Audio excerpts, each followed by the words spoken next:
Yo este libro lo empecé en unas investigaciones que realicé desde el año 2008, cuando cayó a mis manos la obra dramática de Vargas Llosa y entonces descubrí a un Vargas Llosa que ya no circulaba por esos mundos de violencia estructural que vemos en Conversación en la Catedral o esa también corrupción y esa violencia que emerge de La ciudad de los perros, sino que de repente vamos a ver que su objetivo primordial en la obra teatral es descubrir las confusas fronteras entre la realidad y la imaginación que son factibles en toda la vida de cualquier ser humano. En principio, ese carácter casi autoficcional que puedo ver en la obra de teatro de Vargas Llosa me llama la atención, pero rápidamente salta a la vista un carácter también metaficcional que ya comentaron mi contertulio, cuando veo que dentro de esta obra de teatro se esconde una poética que no me parece que sea excepcional, porque si recorremos el sentido de la obra teatral de Vargas Llosa, a la vez que en paralelo con la obra ensayística, vamos a ver que hay una completa combinación. Es decir, aunque sea un autor que se ha calificado como realista desde los inicios, su obra ensayística no ha sido una obra eminentemente teórica, estricta, ¿no?, al modelo estricto de la teoría literaria, sino que está llena de una subjetividad bastante fuerte.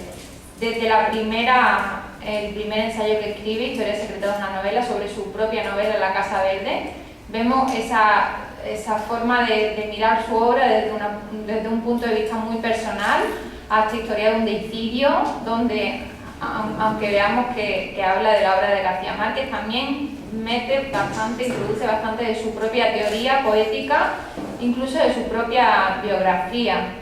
Después vemos el ensayo de 1975 sobre la obra Madame Bovary, La orgía perpetua, y descubrimos a un Vargas Llosa completamente enamorado de Emma Bovary, que hace una delicia de crítica, pero partiendo de nuevo de un estudio riguroso de la biografía de Flaubert, pero también de la pasión del escritor y también del lector. Entonces, algo que me llama la atención de estos textos y también de su obra dramática es su acercamiento al mundo del inconsciente, del deseo, de la irrealidad y de la subjetividad del ser humano. Muchas personas, muchos críticos detectaron en esta época, como decían mis compañeros, la pérdida de ese compromiso hacia, o sea, la idea del intelectual comprometido. Sin embargo, a mí me parece que es otra forma de ir a una búsqueda de una verdad literaria que ya no se esconde tanto en el determinismo medioambiental, diríamos, o en la búsqueda de un mimetismo literario, sino que empieza a invadir otro terreno de la labor artística, y es el mundo como decía, del inconsciente. Para ello va a utilizar un acercamiento hacia los géneros populares, como el melodrama, el erotismo y el humor, que son factores que sí que comento en el libro, porque sí creo que se introducen sobre todo a partir de la tía Julia y el escribidor, como ya conocerán, pero que se desarrollan muy fuertemente en el campo dramático, ¿no? Como decía Agustín Carriel, El hipopótamo es una obra que debe ser leída a la vez que Conversación en la Catedral, pero vemos un humor sórdido y una parodia hacia sí mismo y hacia toda la figura del intelectual comprometido, pero también hacia su propia forma de entender la literatura y la política hasta ese momento. Tal y como decía el profesor Carlos Arayat, yo no noto que haya tampoco una variación en su forma de entender la literatura. Está claro que lo hay en su forma de entender la política y en su ideología, pero él insiste en buscar esa verdad literaria que empezó buscando desde sus comienzos, porque empieza a trabajar con ese juego de verdades y mentiras, esa ambigüedad literaria, que va simplemente a completar otra forma de entender la literatura de Vargas Llosa. En la obra dramática de Vargas Llosa vamos a ver siempre dos niveles: un nivel de realidad y un nivel de irrealidad. Este nivel de realidad, primero, en el que deambulan los personajes, es un nivel que está completamente inactivo. Es decir, no tiene una acción propiamente dramática. Suelen ser personajes que están pensando, que están imaginando, que están charlando, pero esos personajes, mientras piensan, imaginan, charlan, van reproduciendo un segundo nivel de irrealidad que sí que tiene bastante acción. Entonces, de esta forma, Vargas Llosa quiere ir acercándose a la verdadera esencia del ser humano, porque él se pregunta: ¿qué es más verdadero en el ser humano? ¿Aquello que deseamos ser? ¿Aquello que no fuimos pero desearíamos haber sido? ¿O aquello que estamos viviendo en este momento, ¿no? Se ha criticado mucho el teatro de Vargas Llosa por esta razón, ¿no? Por esa inacción que podemos ver en ese primer nivel de realidad. Sin embargo, autores como Tennessee Williams o Jean Anouilh, que son autores que él considera canónicos dentro de sus héroes teatrales, tienen este tipo de dramaturgia. Y un director de escena que pueda captar bien ese nivel de transición puede crear un teatro bastante rico, ¿no? Y de hecho ha habido puestas en escena que han tenido bastante éxito, incluso una que la pusieron hace poquito en España, que ha tenido un éxito impresionante. Yo creo que para entender la obra dramática de Vargas Llosa hay que leer siempre los prólogos que dedica a las 3 primeras horas de teatro, porque son un complemento esencial. Quizás a veces sea demasiada explicación y coarte un poco al lector, pero creo que se puede entender mejor lo que Vargas Llosa quería expresar en ese momento. Quería citar una parte del prólogo de la señorita Tacna, que creo que explica bastante bien lo que él pretende a través de este teatro.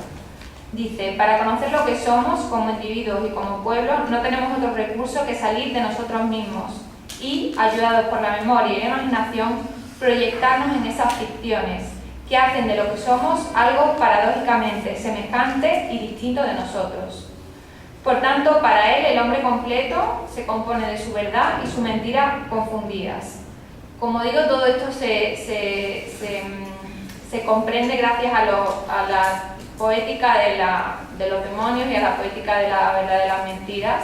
Y de hecho, el prólogo de la señorita de Tacna se escribe a la vez que el arte de mentir, que es el texto que después pondrá como prólogo al libro de la verdad de las mentiras que comentaba antes Agustín. Para mí, después de estos estudios, he descubierto que Vargas Llosa es un autor que, aunque no se considere un dramaturgo, vive una pasión completamente incandescente por el teatro. Esta pasión la sigue demostrando en los años 90, con más obras de teatro. En el siglo XXI escribe otra obra de teatro, pero lo que más me llama la atención es su transformación en actor, que también es muy importante. No tanto por su nivel como actor, que no viene al caso, sino también por su deseo de vivir la ficción.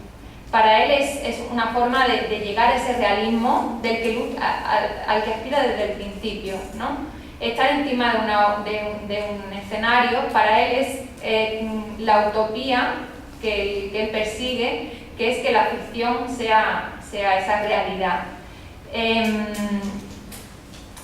El propio Nobel de Literatura reconoce que su primer amor fue el teatro y que para él ir al teatro es una decisión del individuo por vivir la ficción. Entonces, quería recordar, antes de acabar, para no enrollarme mucho, una frase que que le dice Alonso Cueto, precisamente, en el libro La vida es movimiento, si no me equivoco, y que para mí fue muy importante a la hora de escribir este libro porque me hizo ver la importancia que tiene el teatro Vargas Llosa. Y es la siguiente, le pregunta a Alonso Cueto: ¿has tenido pesadillas o sueños recurrentes? Y le dice Vargas Llosa: desde hace algunos años sueño mucho con Mamae. Es un personaje que se me aparece con frecuencia. No me acuerdo que hablemos, pero la veo sentada en su silloncito ahí, en la ventana, o caminando o apoyándose en una silla. Tenía una silla como un bastón. Esa silla la veo en sueños.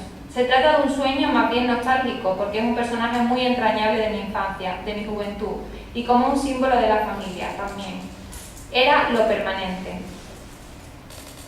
Yo creo que el teatro, tanto como la figura de Mamae, que es la primera que representa en la primera obra de teatro publicada de Vargas Llosa, es el símbolo de ese paraíso perdido, que es el paraíso en el que él se encuentra cuando era niño, ¿no? Que es ese paraíso del mundo de la ficción, ese paraíso en el que la lectura, la poesía, el propio teatro, que escribe con tan solo 16 años, era su espacio de utopía, ¿no? Su espacio donde él tenía el poder para imaginar, para acabar los finales, ¿no? Para escribir su propia historia. Entonces, para mí, el teatro y Mamae es la abolición del tiempo. El miedo a la destrucción del paraíso es lo que le hace volver al teatro hasta la época actual.